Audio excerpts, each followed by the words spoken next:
Hi there, just thought I'd post up another quick video just chatting about another common repair that I see in here on a regular basis, and that's when your pocket bags wear out. As you can see normally, obviously from having coins in your pockets and phones and all the usual stuff that you carry around with you, they end up wearing out. These are a pair of Nudie jeans, which I do getting fairly regular for these type of repairs. Nothing against Nudie themselves, but the pocketing they use is obviously a little bit thinner than say some of the other manufacturers that come in now and again. I think that's just due to these jeans themselves are a bit lighter weight, so therefore they use a lighter weight pocketing to go with it, if that makes sense. So basically, yeah. So this one here, it's come away at the bottom. So you've got a couple of options. So obviously, when you take them to a tailor or something, you've got a few options. Now you could do a very simple repair, and you could just sew it along the bottom there.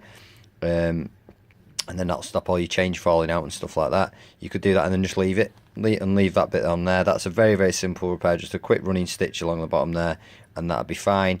You could go a step further. You could stitch it and then overlock it across afterwards as well, just to reinforce it a little bit more. That's another one you can do. But obviously, if you're doing that, you're probably going to lose about 1.5 inches, maybe 2 inches of the pocket bag. And then possibly, like, so say if you did have a wallet or a phone in there, it might not sit in the pocket correctly. So the proper way to do it is how I've done this one. So this is a bit of a Blue Peter moment, shall we say. So this one, we'll put new cotton all around it, even up to the top part there, because on this bag it broke away on the underneath there, just like the opposite pocket, and then obviously it had gone around the top parts as well, all are blown away, and it had come disattached a little bit on the top there.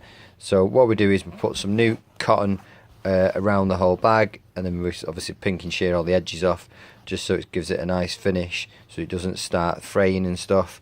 And then that's all bonded in place. And then once that's done, then we're gonna I'm gonna stitch it on as well and reattach it and repair it all properly. So then that'll be done shortly. So that's the proper way to do it, and then it lasts a long time. Obviously, you could go a step further and cut all the old bag away, and then restart from scratch. But this is the way that we do it here. It's a strong repair because you're using two things. You're using the existing bag to attach to, and then you're reinforcing two. You've got an extra 2 layers. So you've got this new layer, and then you've got the old one as well. And then that's all fine. It's all nice and repaired really well. If you do your research in the denim community, this repairs a nice durable repair that lasts, which is the main thing. Is obviously, I know aesthetically wise, it's not quite as neat as say on the outside. Is where you want it all looking nice and neat, which it will be. But on the inside, obviously, it's durability that you want, and something that it still looks neat, but will last you a long time. So there you have it, guys. These repairs, these have been done. They've had a thigh repair and they've had some crotch repairs done as well. So there you have it. Thanks for watching.